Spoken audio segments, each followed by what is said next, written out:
പക്ഷെ വേറെ കാര്യമുണ്ട് പറയാ, വി കെ പ്രകാശ് സാറിന്റെ പടമെല്ലാം നല്ല ആക്ഷൻ പടങ്ങളല്ലേ, ഇതെന്തുകൊണ്ട് കോമഡിയിലേക്ക് പോയി? ലൈവ് ജയസൂര്യ ചേട്ടൻ, അനൂപ് ചേട്ടൻ മിക്ക പടങ്ങളും, ജയസൂര്യ ചേട്ടൻ്റെ അതുപോലെ തന്നെ അനൂപ് ചേട്ടൻ്റെ ഒക്കെ പടങ്ങൾ ഒരുപാട് ചെയ്തിട്ടുണ്ടെങ്കിൽ എല്ലാം വേറെ ലെവലിലായിരുന്നു. പക്ഷെ ഇത് ഭയങ്കരമായിട്ട് ചിരിപ്പിച്ചു അല്ലേ? ചിരിപ്പിച്ചു. അദ്ദേഹത്തിന് ഇത്ര ഒരു സിനിമ പ്രതീക്ഷിച്ചില്ല. കാരണം ഇപ്പൊ വി കെ പി സാറ് ഇപ്പൊ ഇന്നലെ മറ്റേ നമ്മുടെ ഒടുത്തിന്നോളം അതൊരു വേറിട്ടൊരു മൂടായിരുന്നു ത്രില്ലിങ്. അശോക് ഏട്ടനും നല്ല രീതിയിൽ ചിരിപ്പിച്ചു. കാരണം ഇതൊരു സിനിമ എന്ന് പറയുമ്പോൾ ഇതൊരു 23 വയസ്സുള്ള ഒരു ചെറുപ്പക്കാരൻ 30 വയസ്സുള്ള ഒരു ചെറുപ്പക്കാർ തമ്മിലുള്ള ഒരു കല്യാണത്തിന്റെ ഒരു ജീവിതം,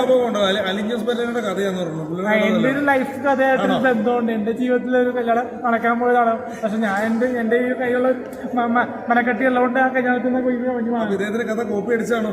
കാരണം നമ്മുടെ സുമേഷ് ചന്ദ്രൻ അതുപോലെ തന്നെ നമ്മുടെ സുഭാഷ് അവരൊക്കെ നമ്മുടെ ചങ്കുകളാണ്. അപ്പൊ അവരിനി ഇയാളുടെ കഥ അറിഞ്ഞെടുത്ത എന്റെ വയസ്സ്